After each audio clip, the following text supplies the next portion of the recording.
by something Jeff Clatterball told me 3 years ago.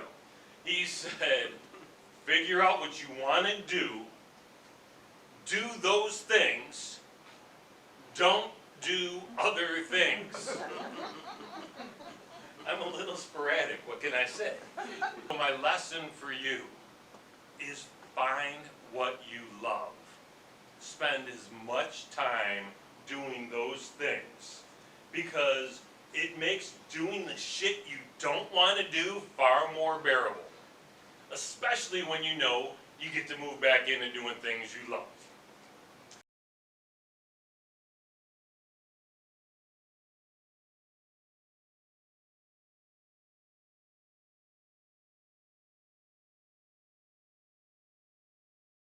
This. We spend entirely too much time face buried in phone, face buried in laptop, face buried in tablet, face buried in Netflix, face buried in porn, face buried in whatever, right? Technology is pervasive. It's ubiquitous. It's everywhere. I can come up with a couple more words that mean the same thing if you'd like. What we have to do is make sure that we're using it and not letting it use us.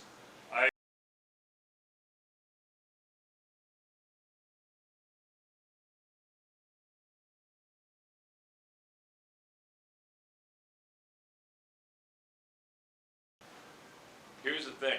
There is work that you need to do every single day that requires a high amount of energy, a high amount of focus, a high amount of concentration, and there's work that you have to do every single day that doesn't. Position your workloads in the time slots that respond to what kind of energy you have, what kind of productivity you have. You know, there's that advice about eat that frog first thing in the morning. Well, maybe first thing in the morning is a lousy time for frog eating for you. Maybe staying up late and working from 11 o'clock to 1 a.m. is your sweet spot. But if you don't know when that is, you're missing out.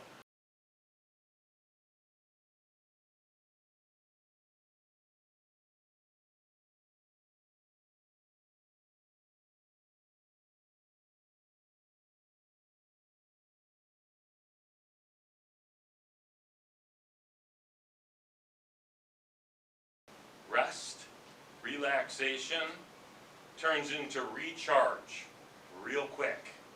Make sure you're taking time for you. Self-care is a huge topic right now. Why? Because we're finally realizing just how important it is. Take care of you. Take care of those you care about.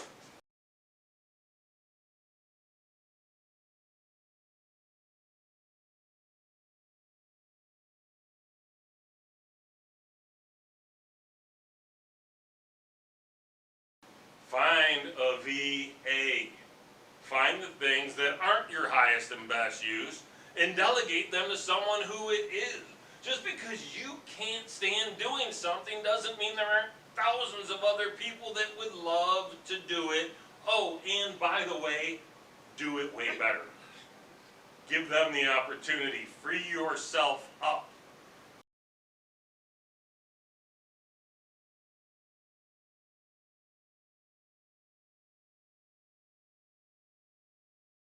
Problems, because that's really what we do, right? All of us in this room are problem solvers, period. And we look at things to be different, have a niche, be unique from the marketplace, okay? So as a new agent, right, very important to have a niche, to be known for something, okay? Very important.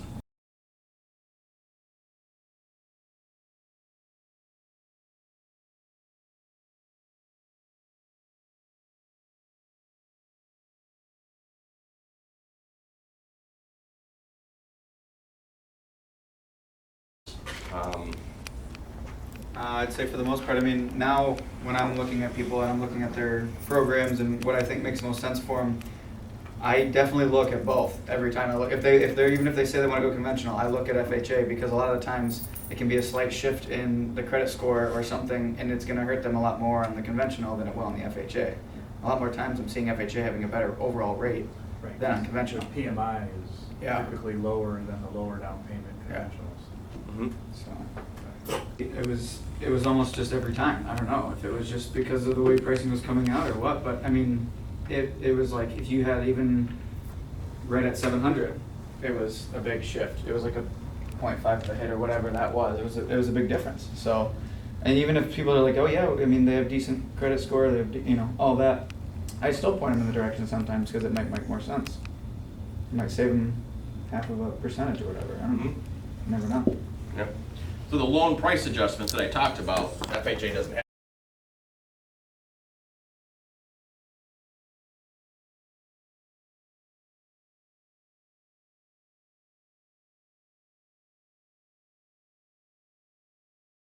Forgiveness in a lot of things. Total trade lines, which is a huge one. So I had another lender send me a transaction a couple weeks ago for a client, okay? And he didn't have any real credit. He said to me, well, they told me I needed to get alternative trade lines or alternative credit. And I couldn't get it approved conventional. They wouldn't accept it. Great. FHA accepted it and it approved, and they're good. And they only had like one trade line because they're just younger, just weren't established. That's all. That's a huge plus. 100% gifted funds from a family member. Okay, so you can get 100% of your funds gifted. I can call Uncle Mike and say, hey, I need a bunch of money for my house, right? Here you go, Jeff. Thank you. 100% gifted funds, non-owner occupying co-borrowers. Now, non-occupying co-borrowers has changed in conventional world too of recently, but it was originally only in FHA. This means a parent, a sibling, an adult child can co-sign on the loan. They're 100% responsible. I always make that point, and not live in the house. So you have an occupying co-borrower and a non-occupying As long co-borrower. as one is. One is, Right. yes. The other thing that's changed over time is you used to have a lot of income qualifying with the occupying, and that's kind of gone away. So you could actually have the credit and all the money on, or all the income on the parent, As long as they have the credit too. as long as they have the credit too. Right. Yes. Yeah, sometimes co-borrowers, I mean, I know you know these things, but just in case. sometimes a co-borrower can make the situation worse, to Matt's point. Yes, that is true.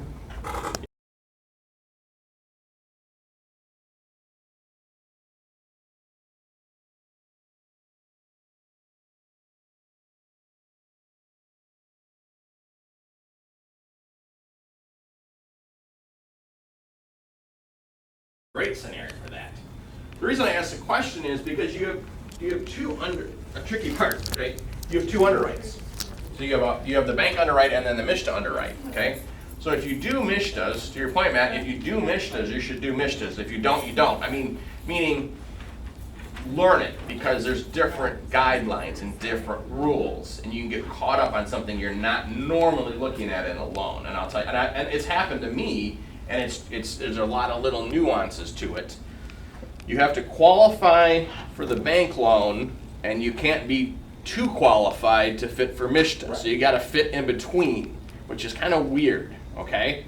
And it's just one of those things to look out for. I think it's, I guess it goes to anything where someone may not accept a MSHDA because they're worried about it, right? And it goes to who the lender is, and if the client is really approved appropriately to make sure that it's going to go through, or that it's getting there. So that makes sense. So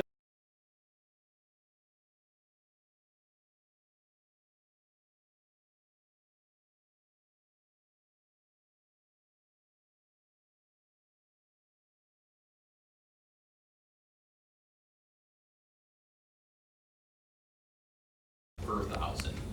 That makes sense. You got taxes, you got food, you got gas, you got life, right? There's a point. To me, debt to income ratio basically tells the whole story. If you do an approval for any loan, it's income assets and credit.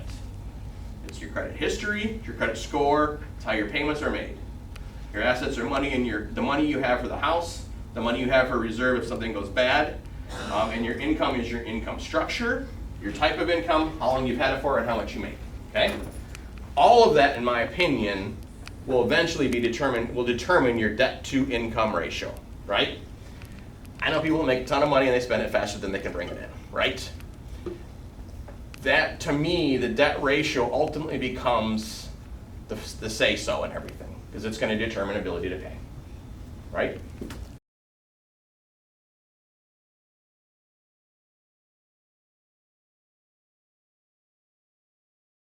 Now, I look at this as a thank you for your service, right? Thank you for being a community hero, you know?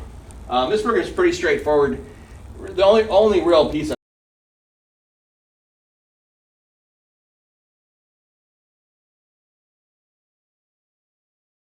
based. So we have a census tract that we look up houses for, and it will tell you if you're eligible for the $2,500. So if you have a listing or listings, you say, Jeff, do these houses qualify to get a $2,500 credit for potential buyers? Bring more traffic, help you sell more houses, right? I have a client right now that he calls me like every 3 days, you know, put this property in, you know, which is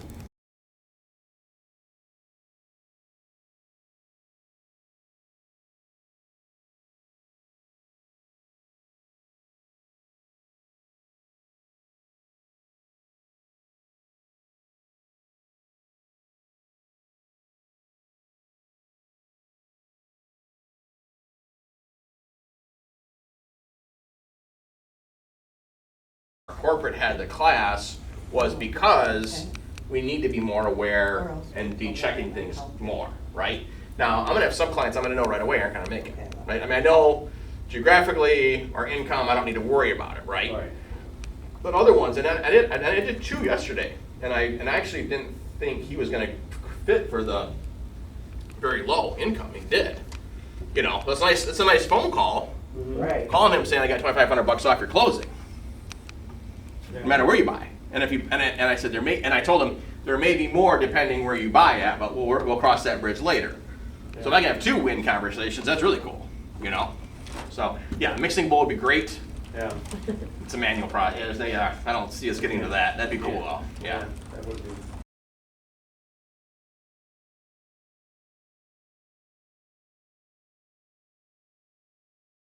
How we handle those challenges that make all the difference in the world. How do we handle those things to get through, to get better?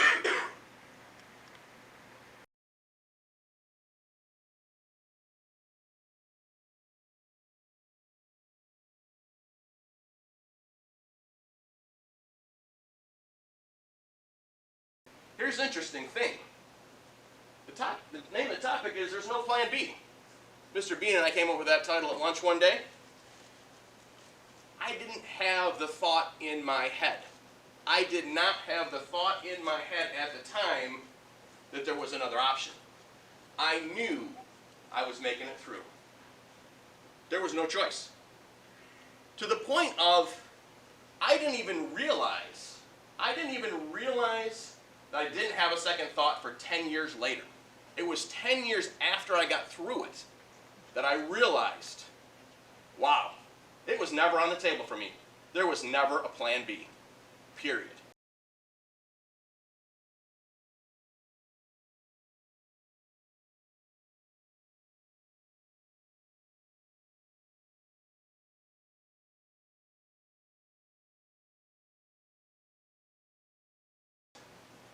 The first, gratitude. It's a great little quote up there. And having the appreciation for what you have in life. And being grateful for the things that are around you. Regardless of all the shit I was dealing with. Regardless of all of that. I had gratitude for the people, my friends and my family that were close to me. The things that really, really mattered.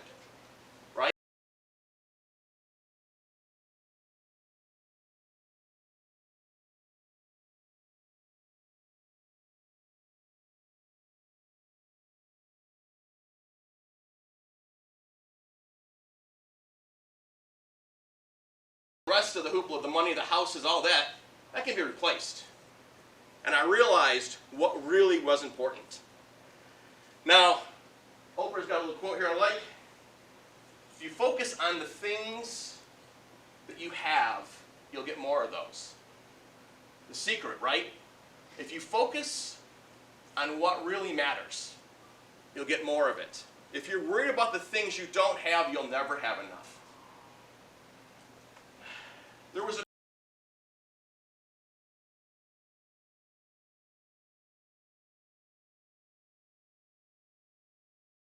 I remember it like it was yesterday.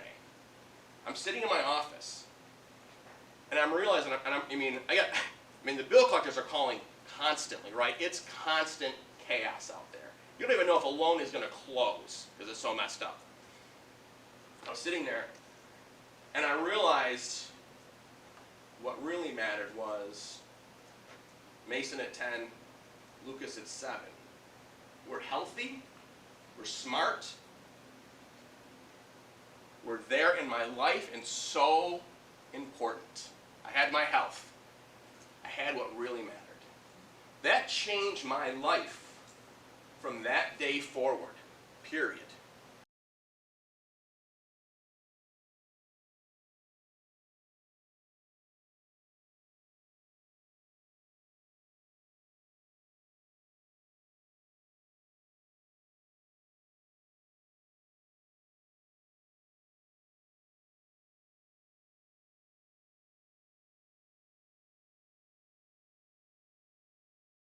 Didn't really appreciate me because all of a sudden I had a good positive attitude.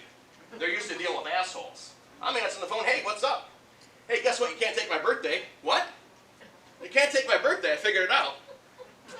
All of a sudden they're all working with me because one, the guy's got to be damn crazy on the phone. Negotiated every single deal. Took care of all my business.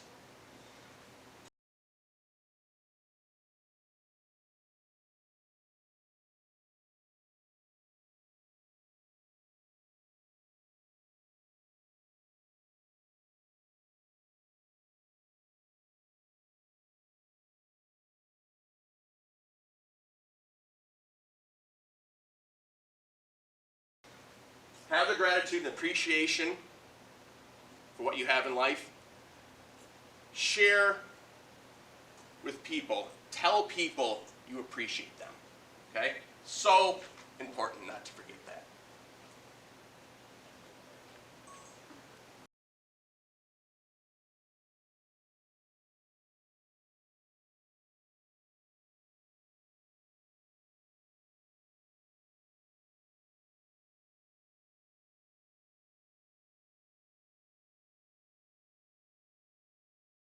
Surround yourself with the right people. This is a good start, right? In this room, surround yourself with the right people. Very important. If you want to be a coach, a speaker, a writer, surround yourself with people that are writing, speaking, and coaching. Ah, there's an idea. You become who you associate with. Very important. The right people are important in all times. Critically important in tough times. Okay? Critically important in tough times.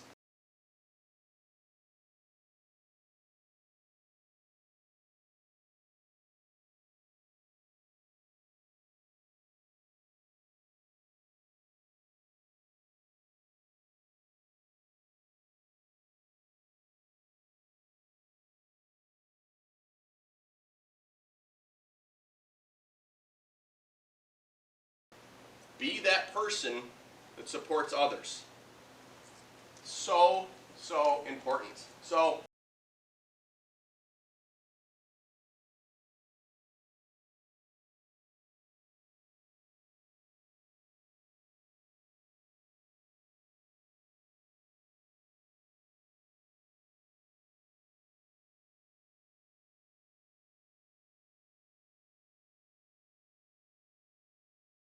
one another. Pretty simple, right? I've got a shirt that's got the entire Bible on it. Kind of cool. Got the entire Bible on it. It's love God, love people. Pretty simple, right? Just remember that. Whatever you're doing in life, be there. You know, all needs to be said.